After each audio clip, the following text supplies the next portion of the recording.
As you can see, it is raining outside and it's quite windy and very cold, so I won't be doing anything outside in my garden today. So with the time that I have indoors today, I am going to start some seeds. So I figured I would walk you through the process really quick because I do have other videos that show how I do things in more detail. But as you can see, I use a starter mix that I put in the bottom of the tray. Not very much, just a little bit to cover the very bottom of the cells. And then I add the rest sand. So the rest of the cell is mostly sand. And so I put the sand on top and smooth it out. And so now all that's left is for me to plant the seeds. And I thought I'd bring you along and talk to you a little bit about why I use sand. Hey everybody, welcome to Saving Greens Homestead. My name is Keisha. And if this is your first time watching one of my videos, I welcome you. You guys, I am surrounded by some of my favorite things, my seeds. Today I am gonna start another tray of seeds. I already started like 4 or 5 seed trays already these are all just flowers right now that I'm working with. I'll eventually move on and start my tomato seeds and my pepper seeds, but right now I just wanted to get the flowers out of the way. But I'm surrounded by, these are all flower seeds right here, and I have more right here, some that just arrived in the mail. So I figured I'd just sit and talk to you about why I use sand. Now I do have other videos that I made in a video playlist on my channel called Gardening with Sand. If you'd like to go and check that out, there's several videos on there that talks about and shows me using sand for my garden in many ways, and for seed starting and just around my house. I have some clips that I want to share with you of me adding sand to a lot of my household plants. Now, the number one reason why I like to use sand in my household plants and when I start seeds is because I am prone to getting fungus gnats. How many of you guys have fungus gnats right now in your house? I don't know why. It might be just my area of where I live, but I have fungus gnat issues constantly. And it doesn't matter what time of year or whatever, they will infiltrate my house and cause problems. Now, if you've had, or if you have a fungus gnat issue, then you will know what I'm talking about. Them little boogers like to fly into your eyes, they get in your food, they get in your drink, they're just pests and annoying. And so I tried everything with getting rid of fungus gnats and keeping down the fungus gnat population in my house. And when I did some research and discovered that people use sand, I was like, oh, let me try sand, because I tried everything else and it worked. Sand was the hero that saved the day, because I don't have any more issues with fungus gnats. And anytime I do start to have issues, like when I was on vacation, when I came back, and you'll see in the clips, I had a fungus gnat issue going on, then immediately I break out the sand and start filling in my plants and everything. So I am going to roll those clips for you right now. And when I return, I am going to talk to you some more about the benefits or the reasons why I use sand and get some seeds started. And I have one more really good tip for you that I want to share with you, but you have to stay tuned. So I'll be back. When I came back from vacation to Japan, I noticed that there was a few infestations going on with my indoor plants. I noticed while I was sitting watching a show that fungus gnats kept bugging me. So I know that there's fungus gnats, and usually in my plants I will top all of these with sand. So here I have some sand that I'm using, and I started putting it in this one and decided, you know what, let me pick up my camera so I can get this on video, because there might be somebody out there who is just being so far annoyed, and they're exhausted from trying all these different things to get rid of fungus gnats. And believe me, I tried many things. You can go back and look at, I have a couple of videos that I made regarding this, and that's how I keep the fungus gnats at bay in my house. So I am going around and just pouring about an inch or two of sand around in my pots here, and I'll get it all spread. And what happens is the fungus gnats, the sand is not something that they like. They don't like to dig through this, and so they'll avoid laying their eggs in the soil here because they don't care for the sand. And so I do this in all of my indoor plants, and also, as you saw, when I start my seeds indoors, just to keep the fungus gnats at bay. So I'm going to go around and continue to add sand to all of my potted plants that I have here in the house, so I can get these fungus gnats gone. And I gotta admit, the sand looks really nice and neat too in the pots. But that one is done. Now I'm gonna go on and do the rest. I have a whole bag, big bag of play sand that I got from Lowe's, that I'm gonna go around and just start filling all the rest of these pots that are without sand on top. And I am gonna re-sand some other pots, because after a while with the water and everything, the sand does get a little rigid and you have to go and break it up. But in order for it to remain effective, the fungus gnats should not be able to reach the soil at all. So you have to make sure you maintain it in order to keep them from reaching the soil. And I'll show you what I mean in a second with another plant. Okay, so as you can see with this plant, I put some sand in this plant. And it's been a while since I've gone back and checked it, but you can see where it pulls away from the sides of the pot here, and there's all kinds of little cracks and stuff, and this is just dried and clumpy. So what I usually do is I go in, because if I leave it like that, then the fungus gnats can crawl through those cracks and crevices and get down into the soil. So what I usually do is I go back and I just apply more sand on top. You can see the difference in color and texture and everything. This sand, it's been probably over a year since I first put sand in this pot. So it's been a while. It's needed. It's time for me to go ahead and redo this one. So anyways, I'm going to go ahead and finish filling this in, and I'm going to go ahead and do this to all the rest of the plants that I already have sand in, that the sand is old and needs to be renewed. So I hope you guys enjoyed those clips, and I hope they were informative to you, or helpful to you. Right now I am about to start planting some really pretty nasturtiums that I just picked up from Baker Creek. Look at this. Look how pretty those are.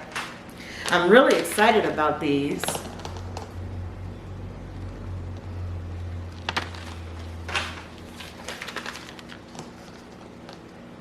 And then there's this one. I'm really excited about these because they are very, very nice. Now, previously in this video, I hinted around to a tip, a helpful tip. Okay, so I recently was, like I said, starting a whole bunch of seeds.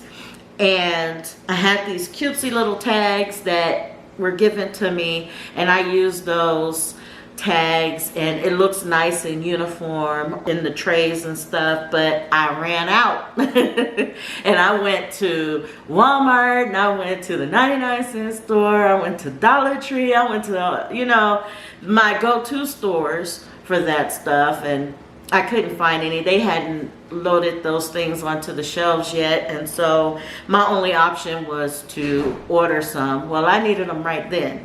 Now, I've shared this tip before, but I feel like it's one of those tips that, you know, is worth repeating. So I'm gonna show you guys right now.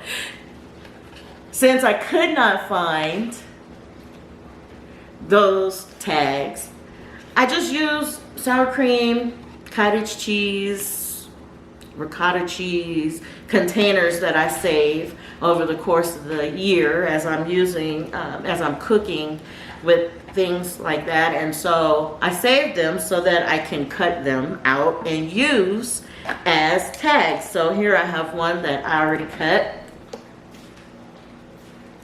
And so I just write on the back side, which is blank. I'll just write on the back side what it is that I'm going to plant. So I'll cut a little arrow shape at the bottom here just to make it easier for staking. And I have my marker here. And so the first one I'm going to plant out of the nasturtiums is this Phoenix nasturtium. So I'm going to write that here. I am going to put today's date, which is the 22nd, on the top here, so I'll know that I planted this tray on the 22nd. And so there you have it. And that's my first one that I'm gonna put here. And then I'll start planting the little seeds in here. Anyways, you guys, sand. Sand, I love using sand. I've used sand now for 4 years, and there's so many benefits to using sand. For one, the fungus gnats. It keeps the fungus gnat population down, and I love that. Also, sand acts as a wick, so whenever you put water in your trays here, the sand will wick up that water from the bottom of the tray and will keep an even amount of moisture surrounding these seeds, and it will I have better germination rate because of that. I have less seeds rotting on me because of that, because the sand regulates the moisture that's kept around it. Also, you won't find mold growing easily on sand. Fungus won't grow on sand, so that helps prevent damping off of the seedlings.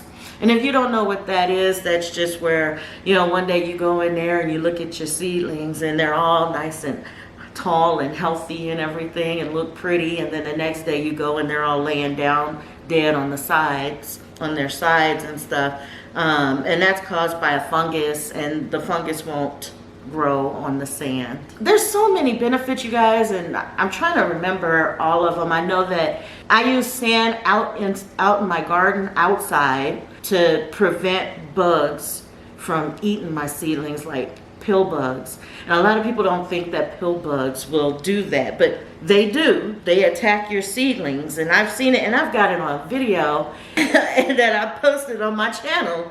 So I have video proof of it. So I use it for that too, as a natural, non-chemical way of controlling some of the issues that I have with pill bugs attacking my plants.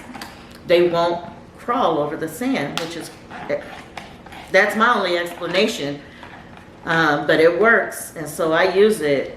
And the sand works better than diatomaceous earth, because when you use diatomaceous earth, that tends to be rendered useless once it gets wet. But sand, the water just drains right through it and it dries, and it still does the job even after it was wet. So like I said, there's so many different benefits to using sand, and I'm sure there's more that I have yet to discover, but these are the ones that are tried and true and tested by me that I know work.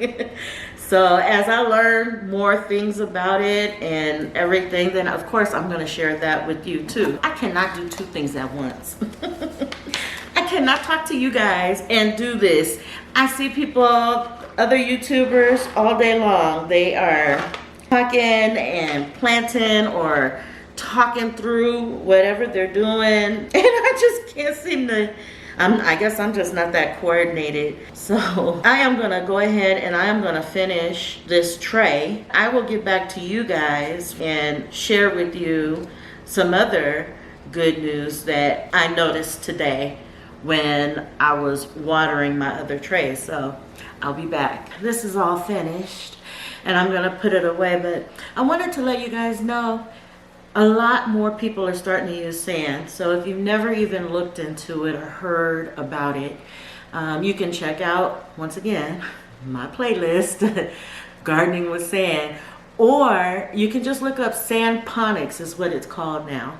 So it's really interesting to see some of the videos and stuff that's out there where they're actually growing full-on plants. I just start my plants in sand, but they're actually growing full-on plants to maturity and harvesting off of these plants. So anyways, I finally got it all finished, and I am gonna go and put this in my grow room, and I will bring you along with me.